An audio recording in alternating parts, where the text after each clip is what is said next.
Welcome to TV, Tennessee Valley Church. It's Christmas time, and what could be more Christmassy than a carriage ride through beautiful downtown Huntsville? In a few minutes, we're going to take you on one. I've gotten to know an impressive young man in the last few months. He doesn't live in Huntsville. He's well educated, professional, and compassionate. He also is a recovering alcoholic, and his past includes some jail time. He used a phrase a few weeks ago that got me to thinking. In speaking about the days when he was drinking and in and out of jail, the young man said, "I didn't fit in the family Christmas letter." I knew at that moment that his phrase would be the title of a message someday when something doesn't fit in the family Christmas letter. Well, today is the day. You know what I'm talking about when I say family Christmas letter, right? You know, the annual mailing that lets everyone know what's going on in our lives. Now, let me state clearly that I'm not an anti-family Christmas letter guy. We did them for years. It's fun to keep in touch with old friends who live far away. The only thing is, in most family Christmas letters, everything is perfect. The kids are excelling academically, athletically, and artistically. Dad's job is great and he's lost 50 pounds. Mom has been named vice president of the company and she's in an exercise class that meets at 6 o'clock every morning. The grandparents have moved to the villages in Florida where they bike 10 miles each morning and sip lemonade by the pool each afternoon. Even the new puppy graduated at the top of his puppy training class. Really? So is everything simply great, grand, and wonderful with all our families? Oh, sometimes illnesses and deaths will be included in the letter. Someone got a bad diagnosis, so please pray, we say. We lost a beloved member of our family and we miss him or her this Christmas. But some tough and messy family realities rarely appear in the letter. Here's what I don't typically see in the family Christmas letters. Dad went on antidepressants this year. Nothing major, just struggling a bit. Mom says her drinking is not a problem, but the family is concerned. Our marriage is shaky, but we hide it well. The guidance counselor said that Julie's suspension from school is going to hurt her college chances. Jackson lost custody of our grandchildren. Ronnie and Jacqueline had their baby, and we hope it will save their marriage. Those are the things I never see in a Christmas letter. Now, I'm not suggesting that Christmas letters should include all those things. There are things that, if shared publicly, would be hurtful and harmful to individuals. To tell someone's story who does not want his or her story to be told is a violation of their privacy and an assault on their dignity. So what do we do when there's a situation that doesn't fit in the Christmas letter? Something we find embarrassing, something we fear might make folks think badly of us, something we might find shameful. I'm not just talking about the family Christmas letter now. I'm talking about how we deal with the messiness of family life, day in and day out. How do we deal with a situation that doesn't live up to the images of the ideal family? We can ignore it, we can lie about it, or we can deny it. We can try to get rid of it, or we can own it.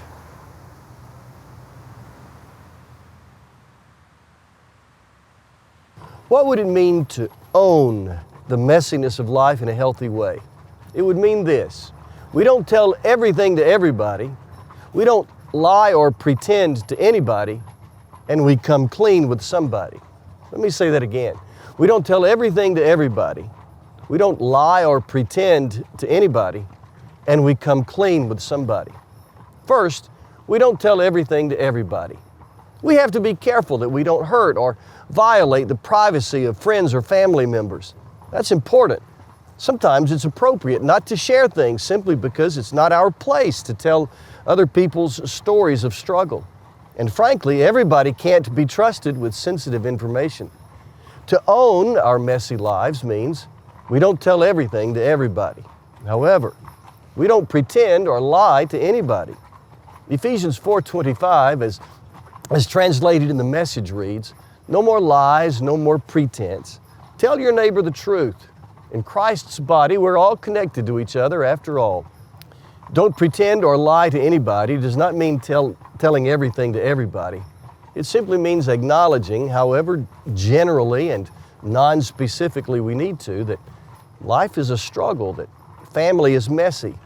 We don't have to share details where details would be harmful to others, but we don't have to pretend or lie either. When people ask how things are going, it's okay to say, "Well, life is complicated," or "This is a difficult stretch of the road." Even, "Well, honestly, I could use your prayers." And if there are details you can share without violating someone else's privacy, you can share those details without shame. To own our messy lives means we don't tell everything to everybody. We don't pretend or lie to anybody, and we come clean with somebody or selected somebodies. We all need somebody or a group of somebodies with whom we can share things, with whom we can share the secret pain, all of it. We must find people we can trust to love us, not judge us, and not to gossip. Again, we must find people we can trust to love us, not judge us, and not to gossip. And we must share our painful stories with them. To speak of our struggles without fear or shame, to come clean, is liberating, it's healing, and it encourages others to be vulnerable too. And acknowledging our imperfect lives opens up doors for relationships that would never have been possible otherwise. God created us for community, for connection with people. We long for that. But we're afraid if people know the truth about us, the whole truth, including our private problems, we won't be accepted in the community.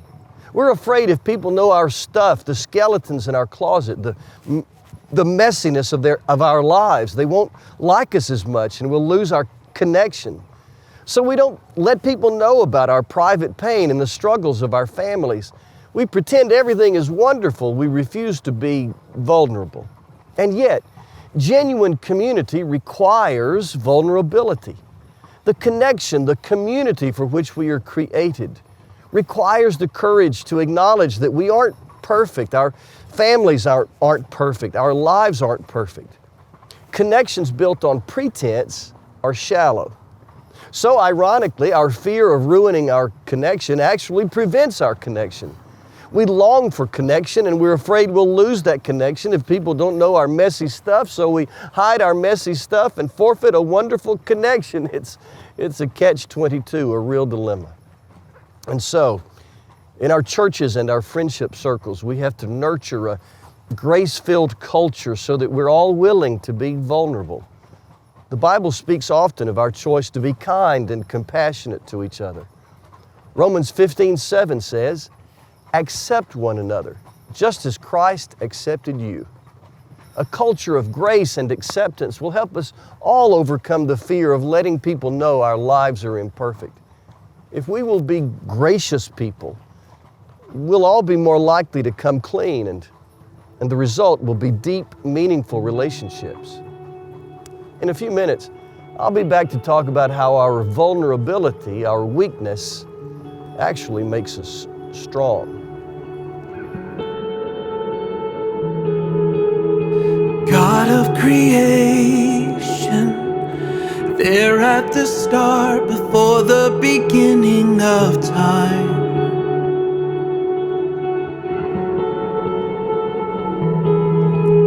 With no point of reference, you spoke to the dark and fleshed out the wonder of light.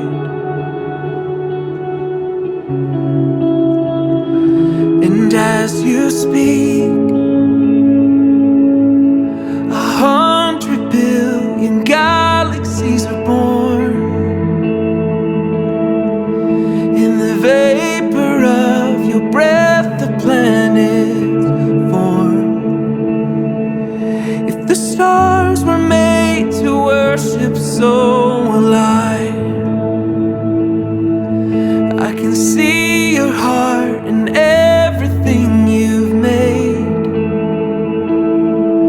every burning star a signal fire of grace.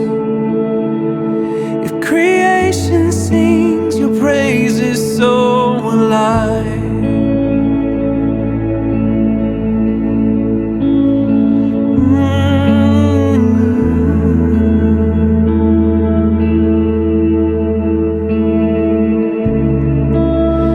God of your promise, you don't speak in vain, no syllable empty or void.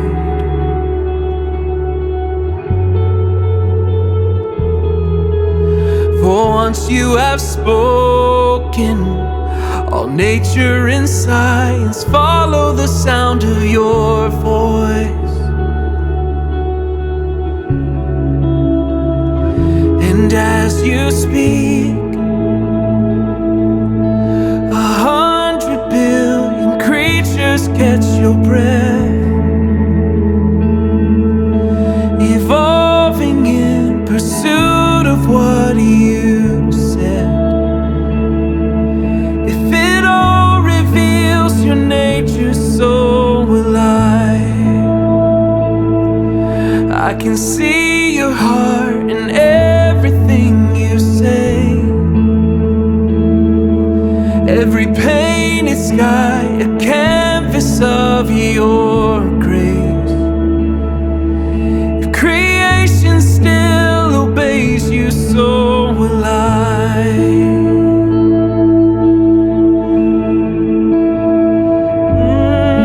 So will I.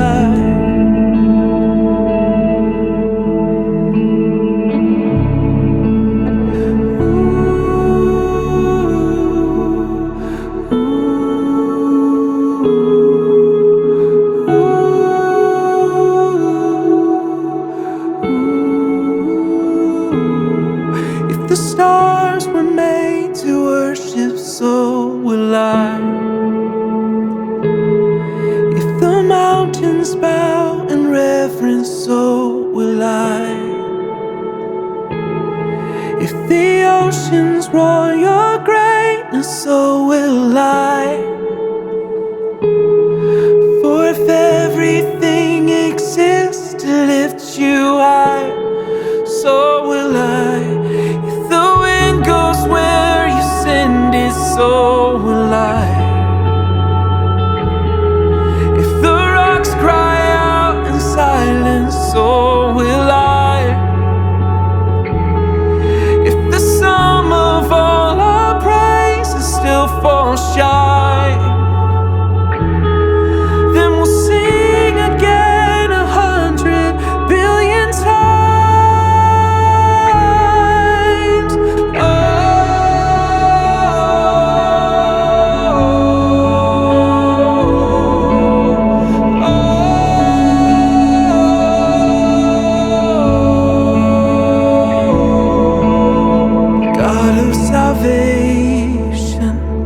You chased down my heart through all of my failure and pride.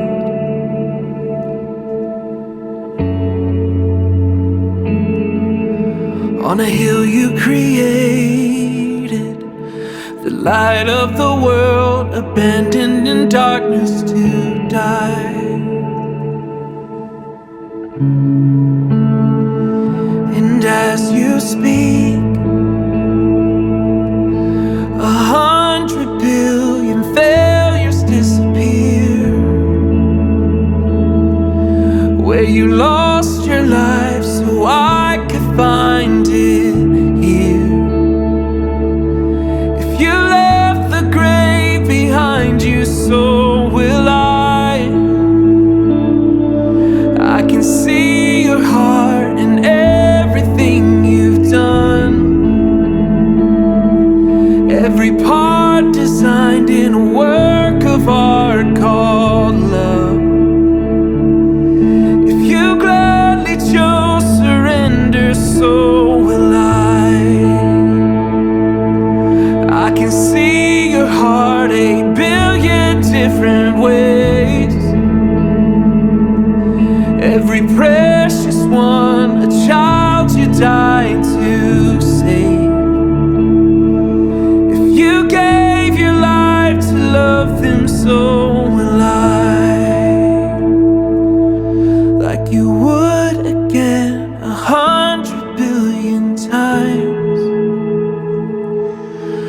What measure could amount to your desire?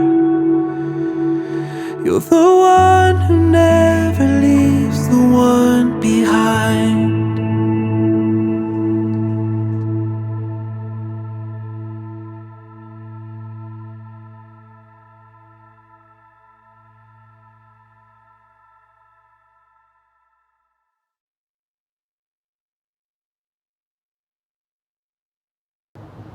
Bill Crosby is the Associate Pastor at the First United Methodist Church here in Huntsville, and we appreciate you visiting with us today.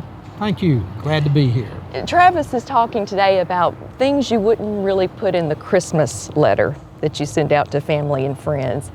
And 13 years ago was a time when part of your life that you wouldn't have put in a Christmas letter. Can you tell us about that? Yes, in the fall of 2009, maybe 13 years ago, my Christmas letter, if I'd have sent it out and been honest, I would have had to say that I had just entered recovery, that I was in active addiction, that my life was broken, and that I was basically bankrupt physically, spiritually, emotionally, and financially. And I just wouldn't have put that in my Christmas letter in 2009. That would have been something that I would have left out. But that's where I was in 2009 about this time of year. Life has changed for you so Life much. has changed dramatically for me. I entered recovery and got involved in a recovery community, joined a 12-step program. Over a period of time, my life just began to get exponentially better. In 2011, I started a little small ministry at a church in Bessemer, Alabama, at a halfway house. We started what was called Recovery Church. But I did all of this without anybody really knowing where I was and what I was doing. I had kind of left my former life, started a new life, and never connected with anyone that I had known in the past.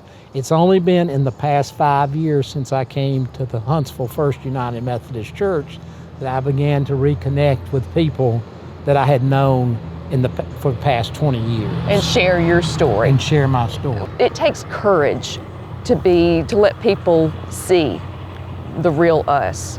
How did you find the courage to make yourself so vulnerable to other people? Well, do you want me to be honest? Yes. Well, I really had no choice.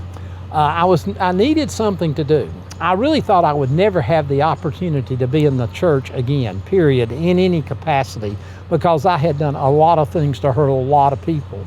Well, when my job kind of faded out in 2016-17 in Birmingham, I was looking for a place to serve and to have a job and a position. Well, this church, First United Methodist Church of Huntsville, reached out to me about coming to their church. Well, when I came, I had to make a decision. Was I going to tell them the truth about who and what I was, or was I going to try to gloss over some of my past? Once I decided that the only thing I could do was be transparent, it has allowed me to be able to be helpful to other people. And so I don't know if I had courage or if I had no option, was in a corner. But I'm really glad that I did. And it's really what God did. God just kind of, that night, I'll never forget, I walked in the room and it's like, okay, you've got a decision to make. Are you honest? Will you tell them you've been through divorce, that you're in recovery, that you've disappointed a lot of people, that you have brokenness in relationships? Will you do that? And God gave me the strength. I was able to do it. And over time, it's really become a real strength for my ministry, because out of that weakness, it's kind of, Paul said, why I'm weak, he is strong. Well, in the midst of that weakness, it's given a strength to my ministry that many people now will talk to me and have conversation about what it is in their lives that they struggle with. And that never would have happened without your experience and then without you sharing your life with others. Correct. If Thank I'd you. kept it with myself, I would have never had the joy of doing that. And you all have recovery meetings several times a year. We'll send people to the website. We have AA meetings in the basement of our church every morning at 7 o'clock. And then every other month we have a guest speaker that speaks on recovery in our sanctuary. So anybody's always welcome to come and be a part. Thank you, Bill. Thank you, Lisa. But he said to me, my grace is sufficient for you, for my power is made perfect in weakness. Therefore I will boast all the more gladly about my weaknesses, so that Christ's power may rest on me. That is why, for Christ's sake, I delight in weaknesses, in insults, in hardships, in persecutions, in difficulties. For when I am weak, then I am strong. You heard the text read in which the Apostle Paul declared, "When I am weak, then I am strong." What an unusual paradox. Strength comes from acknowledging our weakness. For God shines His grace through the brokenness in our lives into the lives of others who are hurting. I'm part of a couple of peer learning groups among pastors. One of them meets in January each year. I've been part of that group for going on 20 years now. I've sat through a lot of sessions with those guys, learning together about how to serve and lead our churches. But I actually remember only a handful of those sessions. In one of them, a pastor spoke of his hospitalization over depression and how when he acknowledged that to his church, people came out of the woodwork to support him, and how many of them said, "Me too, thanks for telling your story." Another one of those conversations with those pastors began with this sentence: "It wasn't supposed to be this way." One of the pastors said to that group of about 35 of us, "It wasn't supposed to be this way." He then described a family situation, the specifics of which, of course, I won't share. But my pastor friend had gotten a phone call which had shattered his dreams for his family. "It wasn't supposed to be this way," he said. And then he shared one of those family stories that breaks your heart. As soon as he finished, another pastor told his story, and then another, and then another. Stories of brokenness and pain, stories that had been kept secret, were shared. But grace also was shared. It was a safe place. We trusted each other not to judge and not to talk outside that room. We all both experienced grace and extended grace. No pretense on the part of those who told their stories, and no shame from those who listened. Just grace. It all began with one person who was courageous enough to say, "It wasn't supposed to be this way." Many of us were bearing private pain. It just took one person with enough gumption to be vulnerable and lead the way to have us all come clean. The first man who bore his soul never had been stronger, and he gave a gift to that circle. Truth is, there's a lot of not so pretty stuff in our lives. A lot of hurt, a lot of disappointment, a lot of brokenness, a lot of unflattering stories. Some of our families are in real trouble. Let's be honest about that. Let's be courageous enough to be vulnerable with others, and gracious enough that others will be vulnerable with us. Remember, don't tell everything to everybody. Don't pretend or lie to anybody. Come clean with somebody. For in our weakness, we are strong.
We hope you're enjoying TV Church, and we have a request for you.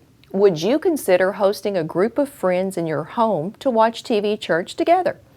You could serve snacks or have people bring elements of a meal to eat together. You could gather and watch live at 10 a.m. Sunday mornings on Way TV, or you could record it on TV and watch it together anytime. You could watch together from your computer at tvchurch.online anytime. You don't have to be some kind of expert. You just need to like people. And on top of that, you can invite people you like.